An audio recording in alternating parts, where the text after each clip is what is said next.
आप लोगों को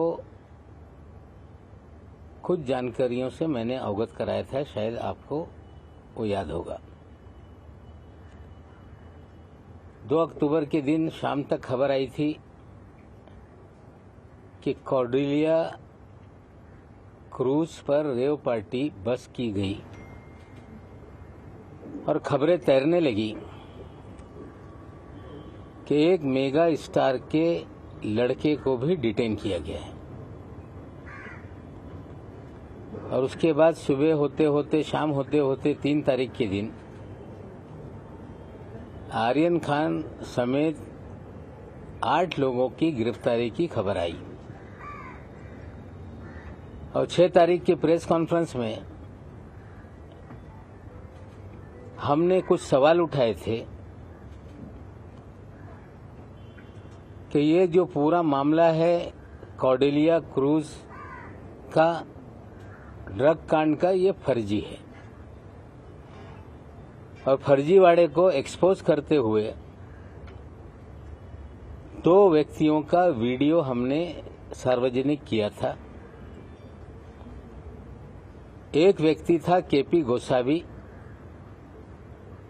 जो आर्यन खान को ले जाते हुए एनसीबी के मुख्यालय में नजर आया था।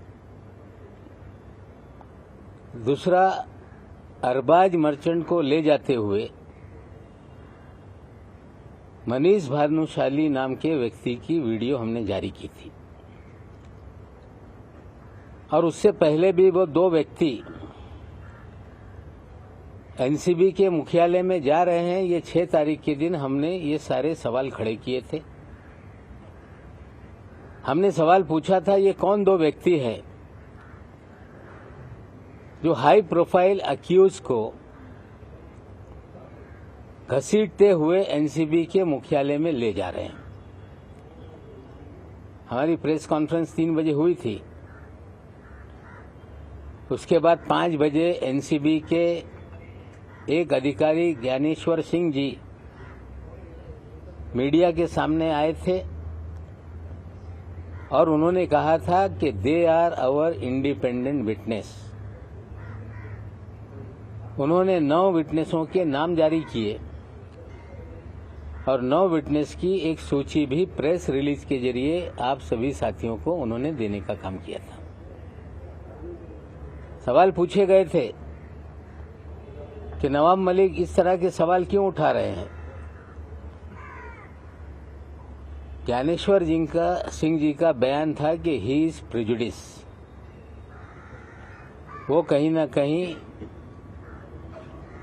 कुछ उनके घर में जो दामाद का मामला था उसको लेके उन्होंने बयान दिया था।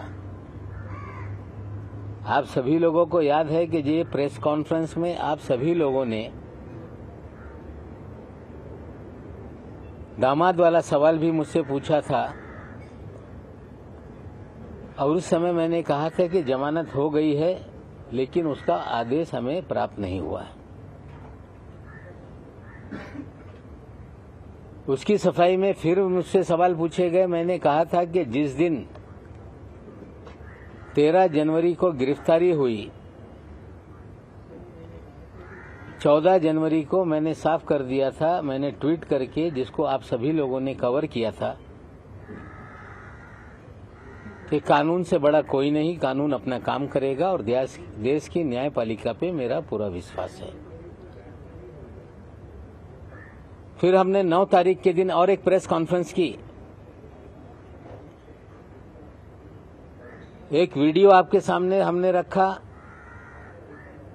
जिसमें जोनल डायरेक्टर श्री वानखेड़े ये बयान दे रहे थे कि हमने 8 to 10 पीपल को डिटेन किया है। उसी रात का 2 तारीख की रात का था।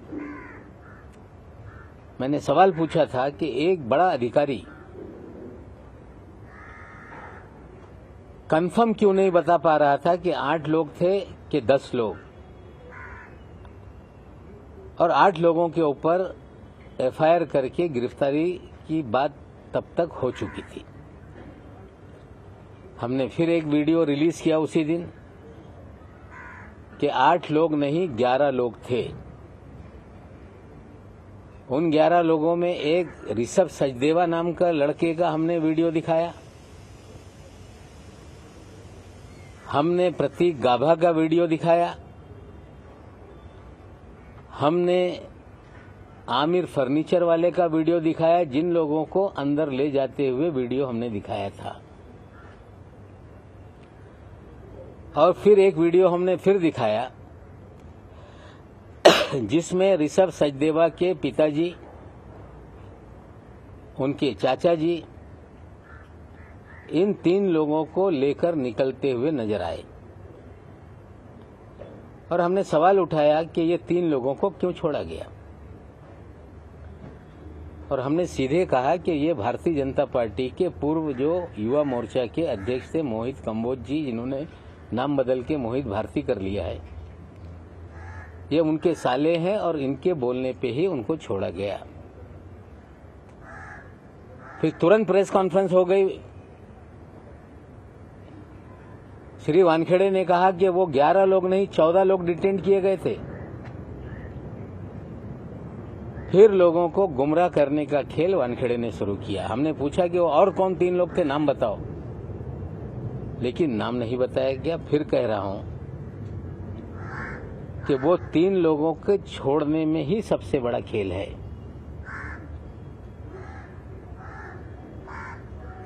जिस दिन मैंने ऋषभ सचदेवा का नाम सामने लाया,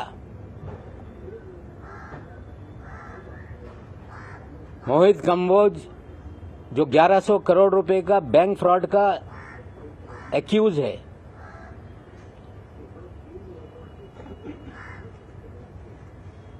जो देश में भारतीय जनता पार्टी की सरकार बनने से पहले कांग्रेस के नेताओं के पीछे दुम की तरह घूमता रहता था, एक नेता जो मुंबई में कांग्रेस के अध्यक्ष थे, अभी वो भारतीय जनता पार्टी में है, उनका पिछलग्गू था।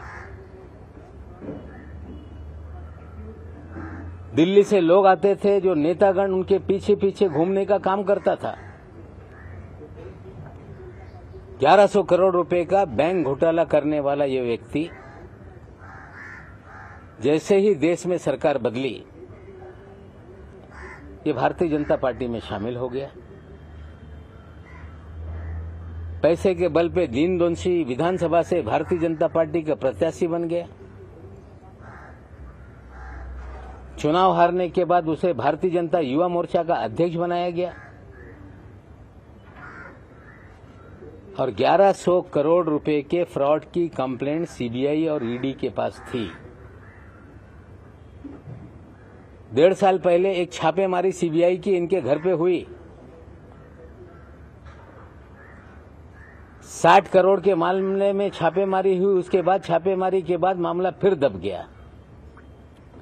मैं एक फाइल है आप सभी लोगों को दे रहा हूं, उसकी जांच आप करिएगा। ये इसलिए बताना चाहता हूं कि पिछले 1 माह से ये महाशय पूरी तरह से छटपटाए हुए हैं। कोर्ट की प्रोसीडिंग में बार बार ये बात आई कि आर्यन खान को वो स्वयं उस क्रूज पे कोई टिकट निकाल के नहीं गया, उसे प्रतीक गाभा और आमिर फर्नीचर वाला के जरिए वो वहां गया। मैं सीधे बताना चाहता हूं कि ये पूरा मामला किडनैपिंग का और रैंसम का है। मोहित कंबोज के साले की जरिए ट्रैप लगाई गई, वहां आर्यन खान को पहुंचाया गया और किडनैप करके 25 करोड़ की फिरौती मांगने का खेल शुरू हुआ। डील 18 करोड़ में हो गई। 50 लाख रुपए उठाए गए, लेकिन एक सेल्फी ने पूरा खेल बिगाड़ दिया। ये सच्चाई है। जो किडनैपिंग का मास्टरमाइंड है वो मोहित कंबोज है। उगाई के खेल में मोहित कंबोज ये वानखेड़े का साथी है।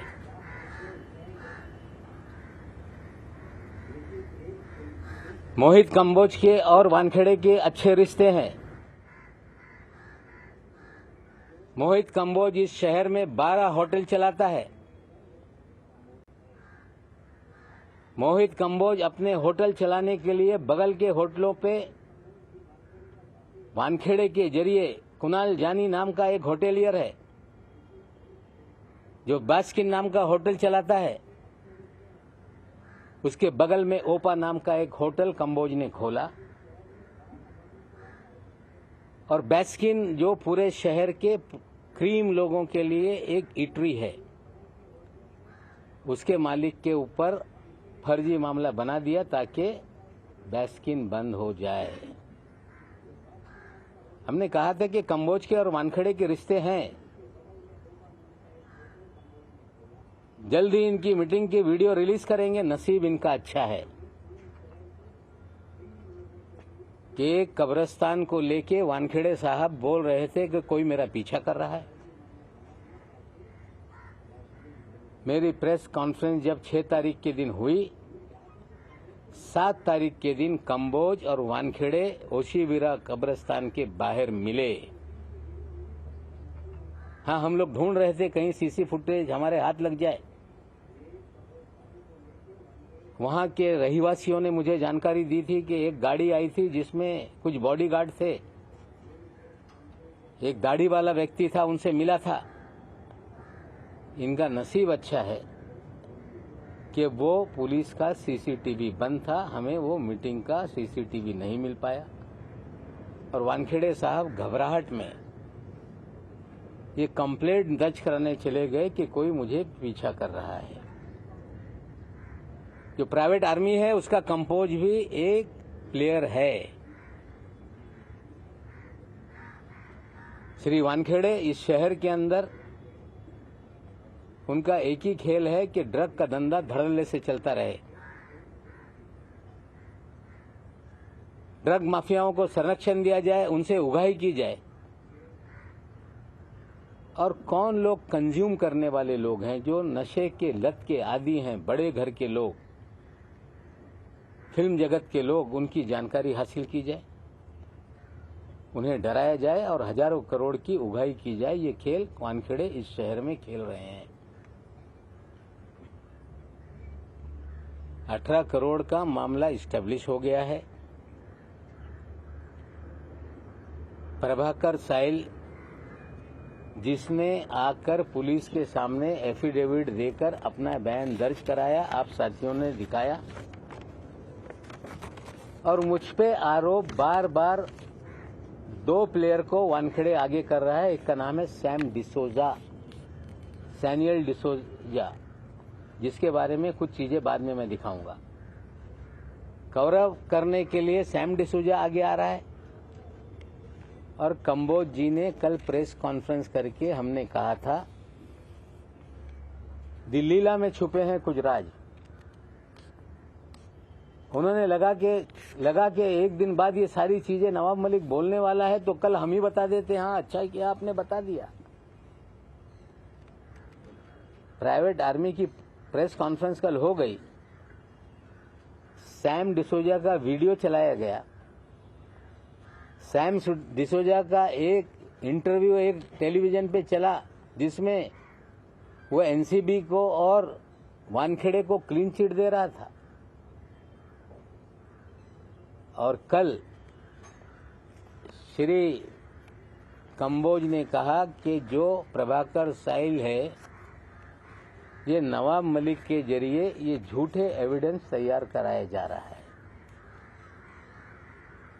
साथियों, प्रभाकर साइल ने जो बयान दिए आप लोगों ने देखे। वो गवाहों के लिस्ट का एक गवाह है, उसने अपनी कहानी सब चीजें आपको बताई है। मुझ पे आरोप लगाया जा रहा है कि मैंने उसे पढ़ाकर ये सारे बयान दिलवाए। बहुत इसके अंदर एक अच्छी जानकारी मैं आपको देना चाहता हूं। शायद 24 तारीख के दिन साहिल का वीडियो और कुछ इंटरव्यू मीडिया के सामने आया जिसमें 25 करोड़ मांगे जाएं, 18 करोड़ की डील हुई, 50 लाख कैसे उठा, किस गाड़ी में, सारी जानकारी उसी ने दी है। और वानखेड़े साहब और उनकी प्राइवेट आर्मी ये कह रही कि नवाब मलिक का प्लांटेड ये खेल है। मैं आप सभी लोगों को जानकारी देना चाहता हूं कि 22 तारीख के दिन मुझे एक रिपब्लिकन पार्टी के गुट के नेता हैं जो पूर्व नगर सेवक रह चुके हैं, जिनका नाम है मनोज संसारे। उनका हमारे पीए के टेलीफोन पे फोन आया कि संसारे साहब आपसे बात करना चाहते हैं। मैंने उनसे बात की। उन्होंने कहा कि केपी गोसावी और उनका साथी सरेंडर होना चाहता है। मैंने कहा कि कब होंगे सरेंडर? उन्होंने कहा कि आज शाम तक, रात तक वो आएंगे और मैं आपके पास लेके आता हूं। ये जानकारी मिलने के बाद मैं माननीय मुख्यमंत्री के पास उसी दिन जाने वाला था। मुख्यमंत्री जी को ये जानकारी मैंने दी कि मुझे फोन आया था मनोज संसारे जी का, और संसारे साहब ने कहा कि केपी गोसावी और उनका साथी सरेंडर होना चाहता है। हमें लग रहा था कि केपी गोसावी और मनीष भानुशाली ये सरेंडर होना चाहते हैं, क्योंकि ये दो चेहरे हमने एक्सपोज किए थे। मुख्यमंत्री जी ने कहा कि मैं जा रहा हूं मीटिंग में, मैं डीजीपी पांडे साहब को बोलता हूं कि आपसे बात कर लें। मुख्यमंत्री निवास पे पांडे साहब आए। मैंने उन्हें ये सारी जानकारी दी और पांडे साहब ने कहा कि पूना में वो फरार है, पालघर में वो फरार है, तो पालघर की टीम बुला देते हैं और रात में आएगा तो उनको हम अरेस्ट कर लेंगे। पालघर के एसपी साहब मुंबई में बीकेसी के जो साइबर सेल है वहां पे टीम लेकर आ गए थे। रात में मुझे फोन आया कि आपने कहा था कि केपी गोसावी और उनका साथी सरेंडर होना चाहता है, टीम है, कहाँ है आप बताइए। मैंने कहा कि मैं 5 मिनट बाद आपको जानकारी देता हूं।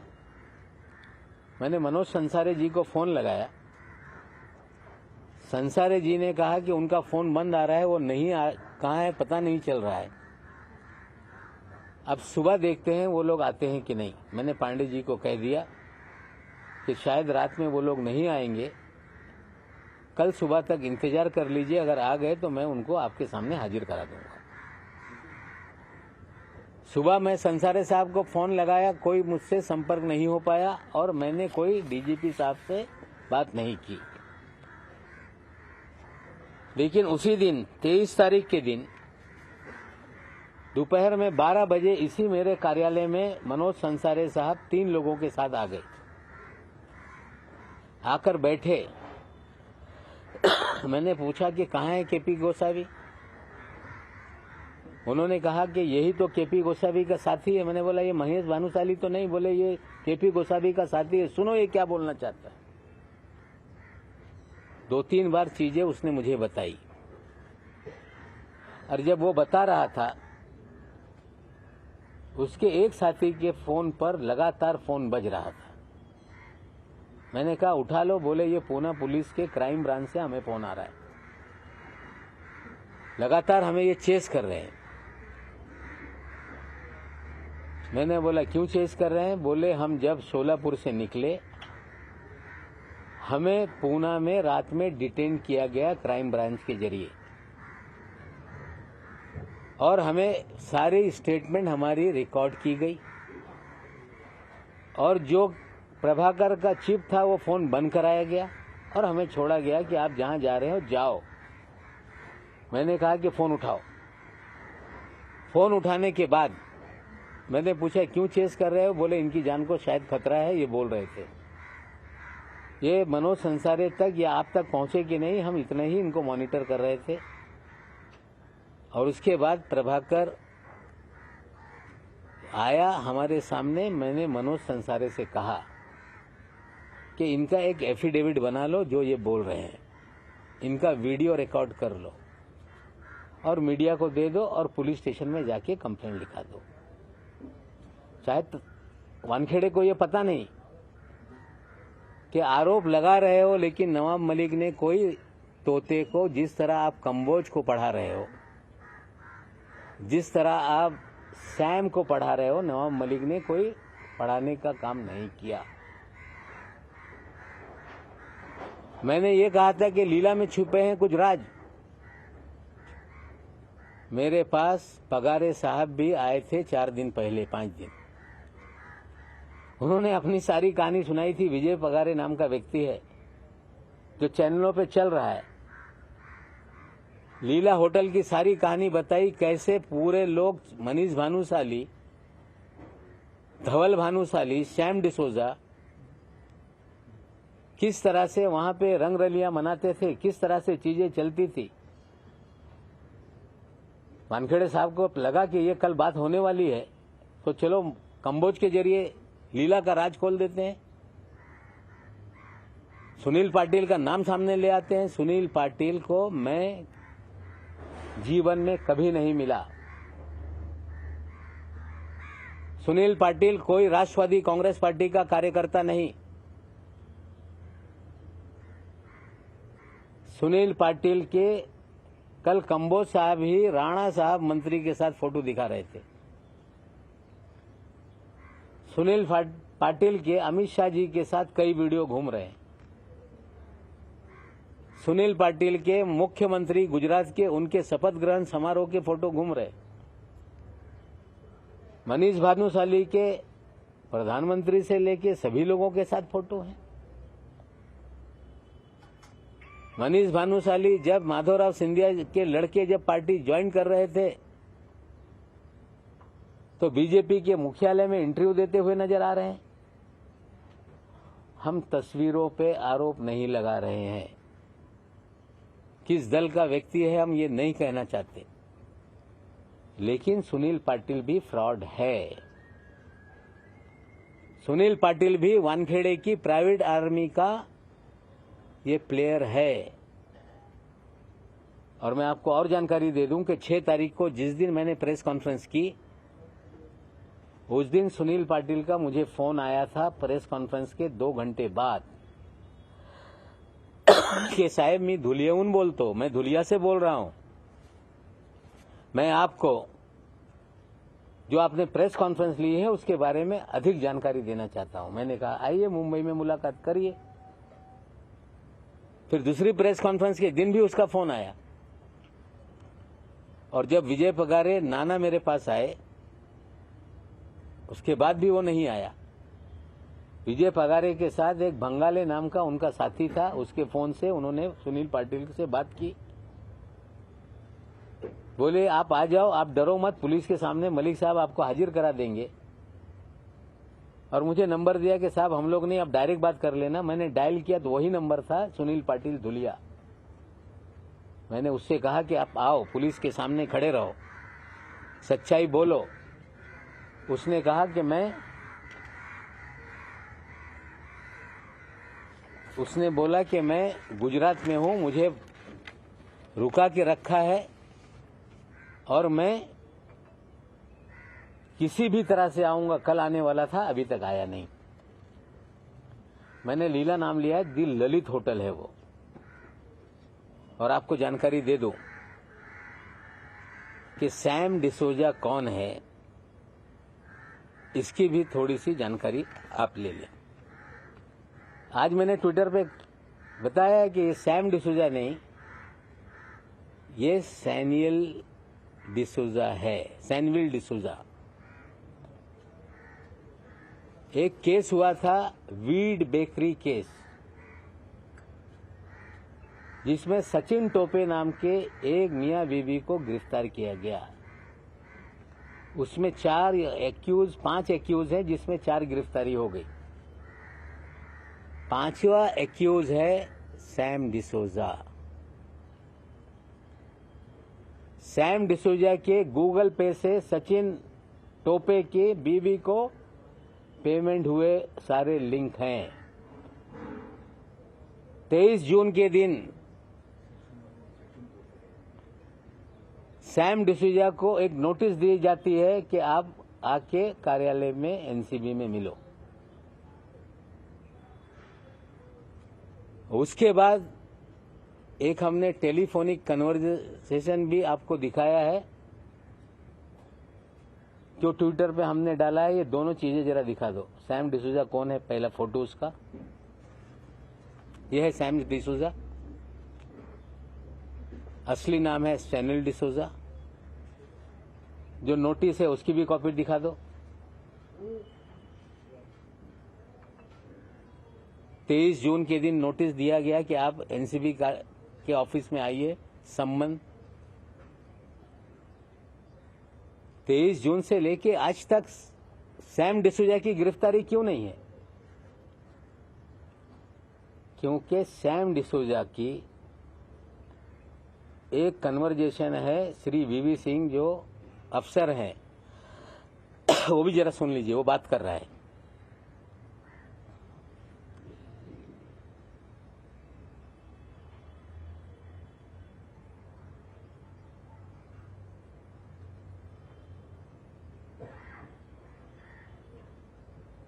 वीडियो ऑडियो है ना?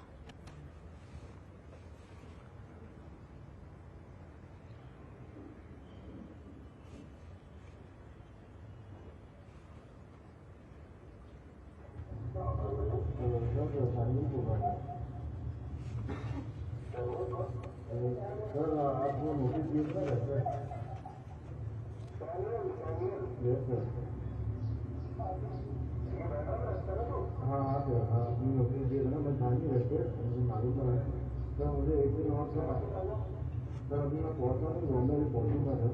पूरी मेरी तरफ मैं मंडे को आऊँ तो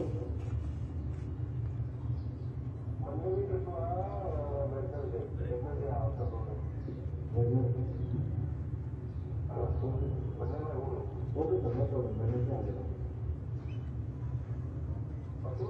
हाँ सर, हाँ सर, यस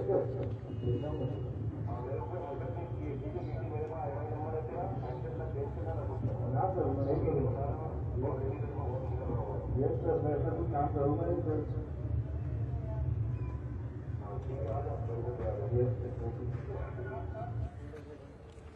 5 महीने इसकी गिरफ्तारी नहीं हुई है, लेकिन ये क्लीन चिट एनसीबी को दे रहा है अपने वीडियो में। ये 2 मीडिया पर्सन की बात कर रहा है, ये हवाला की बात कर रहा है, ये भी सुन लो। आपने एनसीबी के साथ इससे पहले काम किया है? काम मैंने एनसीबी का डायरेक्ट काम नहीं किया है, बट मैंने एक मीडिया चैनल है उनके थ्रू काम किया, उनके थ्रू न्यूज की तरह काम किया। मतलब हवाला वाला सुना दो। 38 लाख मेरे को थोड़ी पार्टी का फोन आया, बोले वो पैसा जाके ले लो आर कांति से ले लो, बिकॉज आई डोंट नो आर कांति हवाला दो। ये जो 2 मीडिया के लोगों के साथ ये काम करता है, एक है आरकेबी राजीव बजाज और दूसरा उनका साथी है जिसका नाम है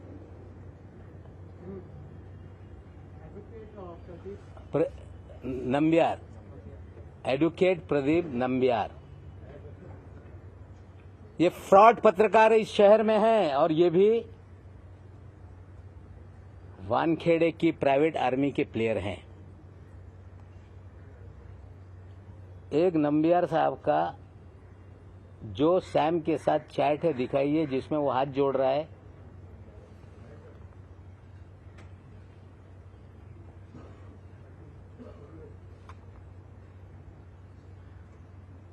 ये नहीं। ये एक चैट है जिसमें वो हाथ जोड़ रहा है, बातें कर रहा है। और दूसरा भी एक मैं आपको दिखाऊंगा जो चैट है नंबियार का और एनसीबी के ऑफिसर के साथ, कि यू आर हैरेसिंग समबडी, और ये सारी डील उसी दिन हो गई।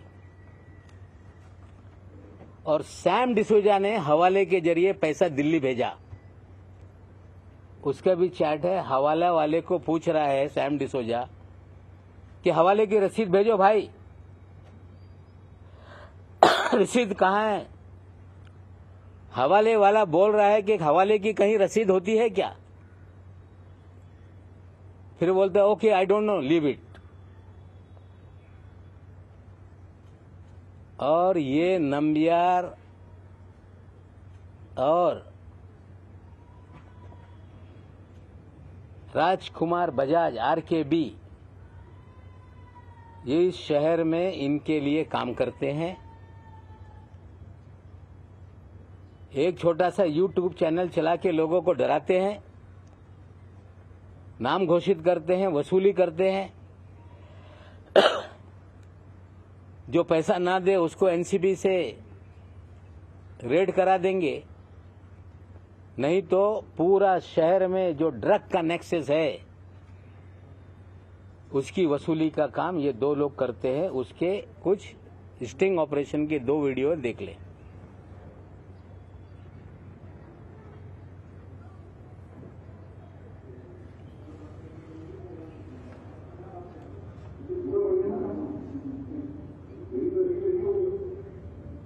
बजाज साहब में नंबियार के ऑफिस में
दोनों हो गया।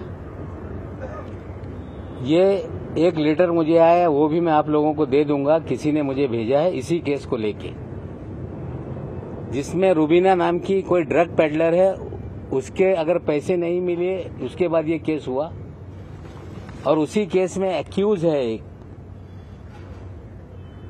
उसका नाम है अजमल कासम शेख, अजमल तोतला, जिसके लिए पैसे लेते हुए नजर आए एडवांस। बोलने का मतलब यह है कि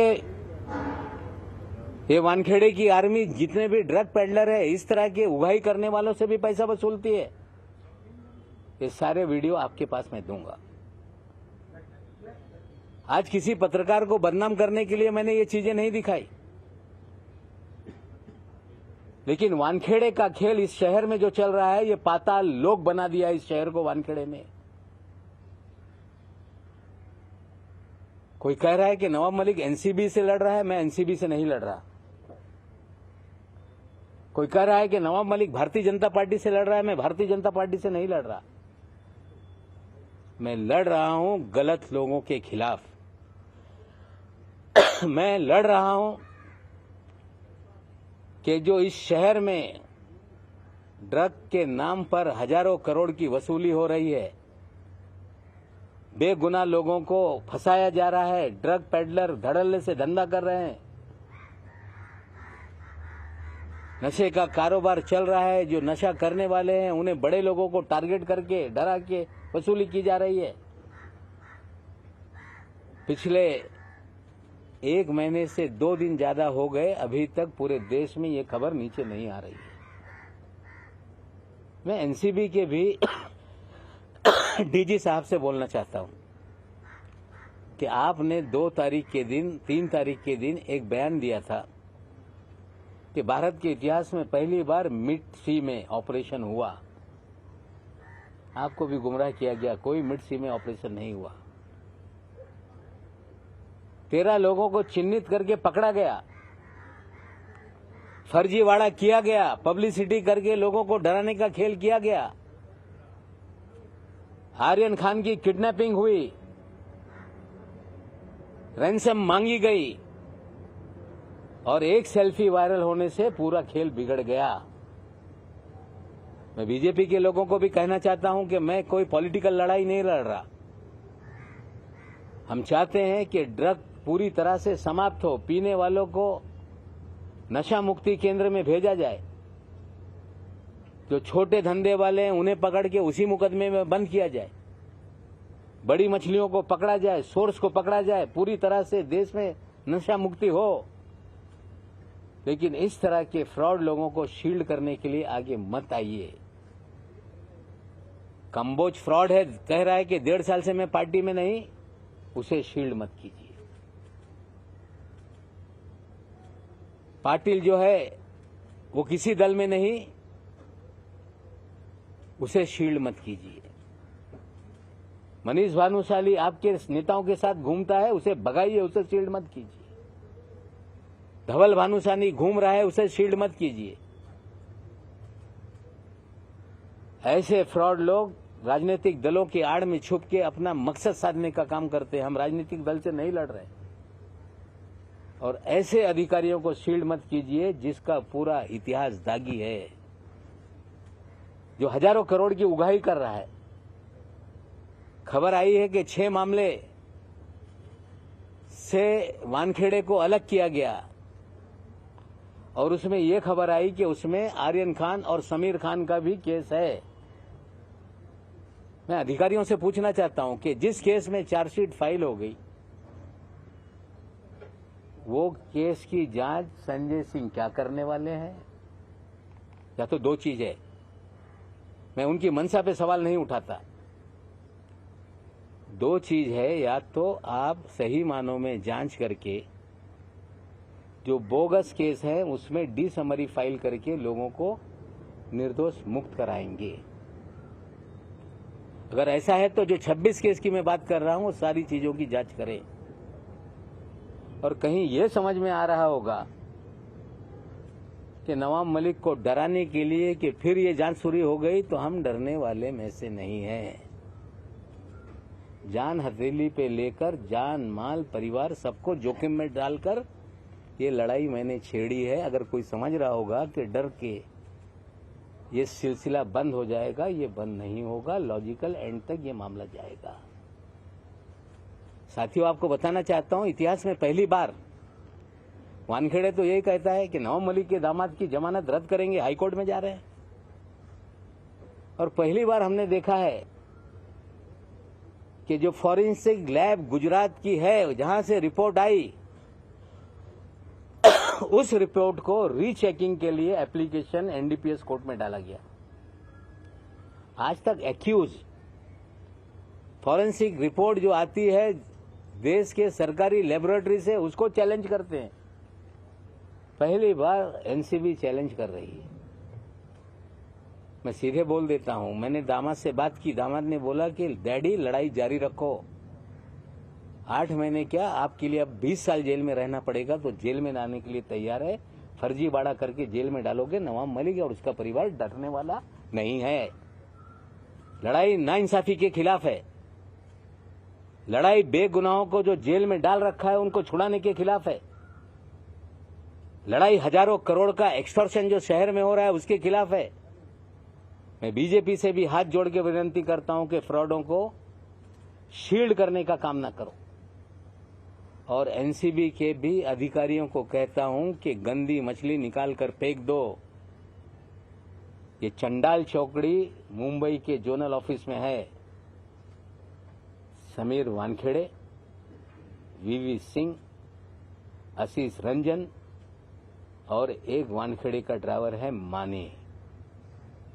ये चंडाल चौकड़ी ने ही पूरा डिपार्टमेंट का नाम खराब किया है, और आप नहीं करेंगे तो 2 एसआईटी फॉर्म हो गई है, एक राज्य सरकार की, एक केंद्र सरकार की। हमारी मांग है 26 मामलों की जांच करो, निर्दोषों को छोड़ो, समीर वानखेड़े की जांच करो। अगर आपकी एसआईटी नहीं करेगी तो किडनैपिंग और रैंसम का मामला तो इस्टेब्लिश हो गया है। धीरे धीरे लोग सामने आ रहे हैं, जांच है, मैं नहीं कहता किसी को नाजायज फंसा दो, लेकिन किडनैपिंग और रैंसम के मामले में जो भी गुनेगार हैं, चाहे गोसावी होगा, चाहे भानुशाली होगा, चाहे सुनील पाटिल होगा, चाहे धवल भानुशाली होगा, चाहे प्रभाकर सहल होगा, चाहे वानखेड़े होगा, वीवी सिंह होगा, निश्चित रूप से सत्य सामने आएगा, सत्य की जीत होगी। और जब तक ये लॉजिकल एंड तक विषय नहीं जाता, मैं रुकने वाला नहीं हूं। डराने का प्रयास ना करें, धमकाने का प्रयास ना करें। सच्चाई की लड़ाई है, सच्चाई की लड़ाई को हम आगे बढ़ा रहे हैं, और लोगों को डराया जा रहा है कि आपने पैसा दिया, आप भी इसमें आरोपी बन जाएंगे। विक्टिम कभी आरोपी नहीं होता। किसी को डरा के पैसा लिया जाए तो डर के लोग पैसा देते हैं। शाहरुख खान को डराया जा रहा है कि तुमको आरोपी बना देंगे, पैसा तुमने दिया है। They are victims. जो सारे विक्टिम हैं उनको बोलता हूं, खुलकर सामने आओ, डरो मत। जो लड़ाई में आगे बढ़ा रहा हूं उसके अंदर मेरा साथ दो, और मुझे पूरा विश्वास है ये लड़ाई आगे तक जाएगी। और जिस तरह से देश के मीडिया ने इस लड़ाई को आगे बढ़ाया है, आशा करता हूं कि अंतिम लड़ाई के अंत तक ये मामला आपके सहयोग से आगे चलेगा। धन्यवाद। वो चंडाल चौकड़ी कौन सी है, बस उसका नाम बता दीजिए और क्या इन्वॉल्वमेंट है। 4 लोग हैं चंडाल चौकड़ी, जिनकी प्राइवेट आर्मी है। जोनल ऑफिस में समीर वानखेड़े, वीवी सिंह, आशीष रंजन और माने नाम का एक ड्राइवर है। पिछले प्रेस कॉन्फ्रेंस में एक मेरे से गलती हो गई, मैं उसको सुधारना चाहता हूं। मेरे दामाद से वीवी सिंह ने रेंज रोवर नहीं मांगी थी, आशीष रंजन ने मांगी थी कि I want to purchase Range Rover, ये आशीष रंजन ने कहा था। सर, आपने शाहरुख खान को डराने की बात की, शाहरुख खान को कौन डरा रहा है, किस तरह से डरा रहा है? नहीं, उन्हें देखिए, पहले दिन से शाहरुख खान को डराया जा रहा था कि नवाब मलिक अगर बोलना बंद नहीं करेगा तो तुम्हारा लड़का लंबा जाएगा। अभी पूजा ददलानी का मामला इसमें आ गया। शायद उन्हें डराया जा रहा है कि 50 लाख आपने दिया, आप भी एक्यूज बन जाएंगे। यू आर विक्टिम, डोंट, डरो मत। देश में किसी के बच्चे को किडनैप कर ले, कोई रैंसम मांगे, डर के कोई पैसा दे दे, तो वो गुनहगार नहीं है, वो विक्टिम है। खुलकर सामने आओ, सच्चाई बोलो, और इन सारे लोगों को दंडित करने के लिए हम लोगों की मदद करो। आपको लग रहा है शाहरुख खान खुद सामने आएंगे उनके साथ? मुझे पता नहीं कौन किसे डरा रहा है, पर्दे के पीछे क्या क्या हो रहा है, लेकिन वानखेड़े साहब किसको क्या क्या फोन कर रहे हैं, मैं आज सभी बातें नहीं बोलूंगा, लेकिन उनके फोन सिग्नल से जाते हैं, बहुत सारी महिलाओं को डराते हैं, बहुत सारे लोगों को डराते हैं। प्राइवेट आर्मी एक्टिव है, ये सारी चीजें धीरे धीरे करेंगे। आज जो मैंने कहा था कि रविवार को कुछ चीजें सामने रखूंगा, मैंने रखा है। और एक फाइल 1100 करोड़ रुपए के फ्रॉड की जो फाइल है वो भी आपको देख रहा हूं, जांचिए। अगर सही होगा तो उसको आगे बढ़ाइए, नहीं तो हम लोग उसको परसू करेंगे।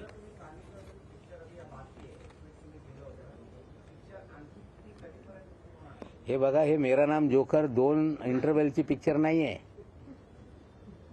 संगम 2 इंटरव्हलची पिक्चर नाहीये।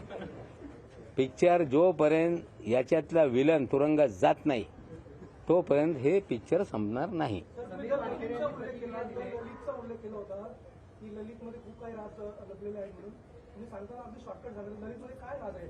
ललितमध्ये 7 महिने रूम बुक होते सुनील पाटील यांच्या नावाने। तिकडे हे सगळी प्रायव्हेट आर्मी जात होती। तिकडे बरचसे काही घाणेरड हा विषय आहे, ते मी त्याच्यात पडत नाही। म्हणजे त्या प्रायव्हेट आर्मी तिथून ऑपरेट करत होती, हे मी आज बोलणार आहे। त्यासाठी वानखेडे साहेबांचे प्रवक्त्यांनी कालच तो सांगितलेला आहे की तिथे शबाब होता, कबाब होता आणि तिथे नवाब न होता, तुमचीच लोक होती। माझा कधी त्यांच्याशी घेणं देणं नहीं। देखिए, ललित होटल में जो मुझे जानकारी विजय पगारे साहब ने आके दी कि 7 महीने हम लोग होटल में वहां बुक करके थे। वहां पे विलास भानुशाली, मनीष भानुशाली, धवल भानुशाली, श्याम डिसोजा और बहुत सारे लोग आते थे। वहां पे लड़कियां भी आती थी, वहां ड्रग भी पिया जाता था, वहां पैसे भी आते जाते थे। ये सारी जानकारी मुझे विजय पगारे साहब ने दी थी, जो मैं बताने वाला था, लेकिन कल हड़बड़ाहट में वानखेड़े साहब के प्रवक्ता ने चीजें दे दी। उन्होंने कुछ व्हाट्सएप के स्क्रीनशॉट दिए जो सैम डिसोजा और सुनील पाटिल के बीच के थे। हमें लगता है चोर अपने जाल में खुद फंस रहा है। ये सारा खेल डिसोजा, कंबोज, ये सारे उगाई के किडनैपिंग के पार्टनर हैं। आज न कल उन तक सिकंजा पहुंचेगा। ये कहा गया को 6 केसेस से हटा दिया गया है, नई तरह से जांच होगी, एसआईटी गठित की गई है। आपको लगता है कि अब साफ सुथरी जांच होगी या आपको लग रहा है नहीं, अच्छी होनी चाहिए, साफ सुथरी हो, सब पे हम शंका नहीं खड़ा करते। हम 26 मामलों की जांच चाहते हैं, लेकिन एक सवाल मेरे मन में है, जिसकी चार्जशीट पूरी फाइल हो गई उसकी क्या जांच होने वाली है? अगर साफ सुथरी जांच होगी तो क्या डी समरी सारे केसेस को करेंगे, या स्पेसिफिक आर्यन खान और समीर खान का मामला एसआईटी को दे दिया गया तो 2 उसमें से वो होता है, मतलब निकलते हैं। एक तो साफ सुथरी जांच करके लोगों को क्लीन चिट देंगे, या समीर खान का भी नाम उसमें छोड़ दो ताकि नवाब मलिक डर जाएगा। अगर उनको डराने का कोई खेल है तो नवाब मलिक डरेगा नहीं, ये लोग समझ लें। सुनील पाटील का तुमचे सगळे आरोप हास्यास्पद आहेत। समीर वानखेडेने आता प्रतिक्रिया दिलेली आहे की तुमचे सगळे आरोप जे केलेले आहेत ते सगळे हास्यास्पद आहेत। आता इतके मी सगळं सांगतो, सत्यमेव जे ते आता सांगत नाही। त्यांना हसवा येत असेल पण पुढे ते रडणारच आहे। हो, आणखीन एक आहे क्रूजच्या बाबतीत। या क्रूजमध्ये जे केस बनवण्यात आली त्याच्यात क्रेव, ते वीडियो दाखवा। एक पेपर रोल को भी उसमें सीज किया गया है केस के अंदर, पेपर रोल। नमस्क्रे, ये नमस्क्रे फैशन टीवी का स्पॉन्सर का ब्रांड है। ये पेपर रोल में ड्रग पिया जाता है, इस तरह से कहा जाता है।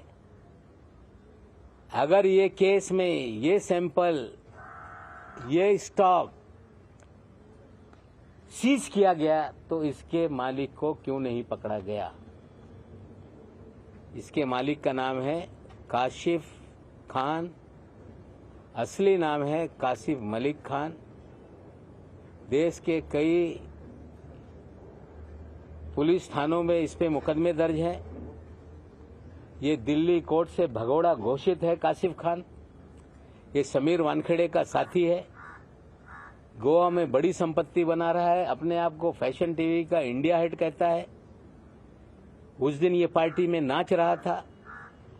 सवाल यह है कि इसे गिरफ्तार क्यों नहीं किया गया। और ये व्यक्ति हमारे मुंबई के पालक मंत्री असलम शेख को भी बहुत फोर्स कर रहा था कि पार्टी में आओ। ये व्यक्ति बड़े बड़े नेता जो हमारे मंत्रिमंडल में हैं उनके बच्चों को प्लान करके वहां ले जाना चाह रहा था। क्यों इसे छोड़ दिया? ये असलम शेख को वहां क्यों ले जाना चाहता था? ये कई मंत्रियों के बच्चों को क्यों ट्रैप कर रहा था?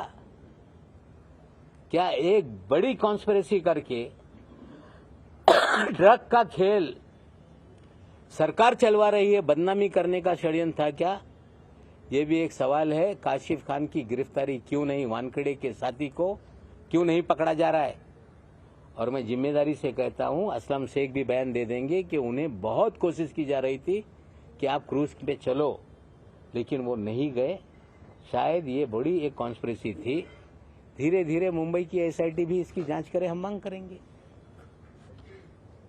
सर, राज्य सरकार और केंद्र सरकार के आरोप प्रत्यारोप में ऐसा कोई सरकार का कोई नहीं, कोई हम किसी नेता पे आरोप नहीं लगा रहे। इसमें ऐसे अधिकारियों को जरा सुनिए, हम किसी नेता पे आरोप नहीं लगा रहे। हम राज्य सरकार केंद्र सरकार की लड़ाई नहीं है। ये एक चंडाल चौकड़ी जो एनसीबी में बैठी है उसको एक्सपोज कर रहे हैं। हम गुजारिश करते हैं अधिकारियों से जो वरिष्ठ है, ये चंडाल चौकड़ी को निकाल के बाहर रखो, नहीं तो ये सारी बदनामी इन्हीं लोगों की वजह से हो रही है। इनकी जांच बैठाओ, लॉजिकल एंड तक ले जाओ और अपनी बदनामी ना करो। हम देश से नशा मुक्ति के लिए आपके साथ हैं। कुछ लोग कहते हैं कि ये क्यों नहीं काम करते। मैंने जो एनडीपीएस एक्ट में एमडी को इंक्लूड किया गया, मारिया कमिश्नर थे, हमने सिफारिश करके एमडी नाम के ड्रग को भी इंक्लूड कराया। हम इस शहर में ड्रग खत्म हो, शिवदीप लांडे जी को बार बार हमारे घर के लोग जाके बंद कराने के लिए एक मेहनत करते रहे। हमने आज भी डीसीपी सारे हैं, उनको बता के किसी भी तरह से सारी चीजें बंद हो। ये नहीं कि नवाब मलिक चाहता है कि ड्रग बंद ना हो, हम पूरी तरह से चाहते हैं साफ सफाई हो, लेकिन ऐसी चंडाल चौकड़ी रहेगी तो ड्रग बंद होने वाला नहीं।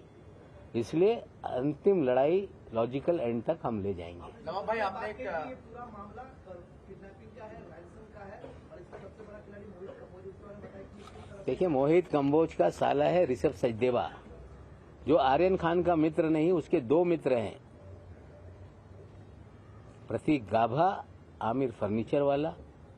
उनके जरिए आर्यन खान को वहां ले जाया गया और 27 तारीख को जब फॉर्च्यून होटल में ये सारी प्राइवेट आर्मी शिफ्ट हुई थी, फॉर्च्यून होटल में विजय पगारे के नाम से रूम बुक किया गया था। वहीं जश्न मनाया गया था कि 2-3 तारीख को बड़ा पैसा आने वाला है और इस खेल में आर्यन खान को ले जाने में मोहित कम्बोज का खेल है, क्योंकि उनके साले के जरिए 2 लड़कों के जरिए ही आर्यन को वहां तक ले जाया गया। सर, आपने बेस्टिन और ओपा नाम के होटल, मतलब आपने बताया कि मोहित कम्बोज जी के कई सारे होटल हैं और वो भी इससे जुड़ा हुआ है। देखिए, वो भी एक और कहानी है, वो बाद में चीजें और खोल के चीजें लाएंगे। आज मुझे लग रहा है कि लगभग 1 घंटा हो गया। आज बहुत सारी चीजें हमने रखी है, फिर आने वाले दिनों में जो भी जानकारी मुझे मिलेगी मैं साझा करूंगा, ताकि ये एनसीबी के लोगों को भी पता चले, देश को पता चले और जो 2 एसआईटी है उन तक जानकारी जाए। हमें लगता है काफी जानकारी मैंने दी है। और भी सवाल होंगे तो आने वाले दिनों में हम उसको जवाब देंगे। नहीं, ठीक है, उनका अधिकार है। कोई पिता हो, पत्नी हो, बहन हो, सभी लोगों को इस देश में कानून है। मेरे खिलाफ जो जिसको करना है कर ले। कुछ लोग तो गए थे कि नवाब मलिक के बोलने पे रोक लगा दो। वानखेड़े के जब एसआईटी बनाई गई तो बोलने लगे, मैंने कोर्ट में कहा था, इसलिए ये जांच होने गई। कोर्ट में गए थे कि मुझे ये जो इंक्वायरी है ये सीबीआई और एनआईए को दी जाए। मुंबई पुलिस ने कहा कि इनकी गिरफ्तारी के पहले 72 घंटे इनको बताया जाएगा। हमें लगता है बहुत ज्यादा झूठ बोल के, कितना भी झूठ बोलेंगे, सच ही जीतेगा और सच्चाई की ही जीत होगी। सर, तुम्ही आता सांगितलं की असलमच्या त्यांच्यावर फोर्स केलं गेलं भांडण नेण्यासाठी आणि त्याप्रमाणे तुम्ही मंत्र्यांचाही काही उल्लेख केला। असे कोण मंत्री आहेत त्यांच्यामुळे असलम शेख स्वतः सांगतील, त्यांना विचारा। त्यांना परसू करत होते की नाही की आम्हाला तिकडे या, म्हणजे तो गेले नाही। जर ते गेले असते, आणखीन काही पोरांना ट्रॅप करत होते, ते गेले असते, तो उडता पंजाब नंतर उडता महाराष्ट्र करण्याचा गेम होता, हे सत्य आहे. चंद्रकांत म्हणणं आहे की इतक्या मोठ्या प्रकरणामध्ये आपण पडू नये. मग त्यांना वाचवू नये. जे सत्य आहे त्यांना शिक्षा द्या. मोठ्या प्रकरणे पडू नये म्हणजे जे सत्य आहे लोकांच्या समोर आणणं एक नागरिक या नात्याने माझी जबाबदारी आहे. थँक्यू.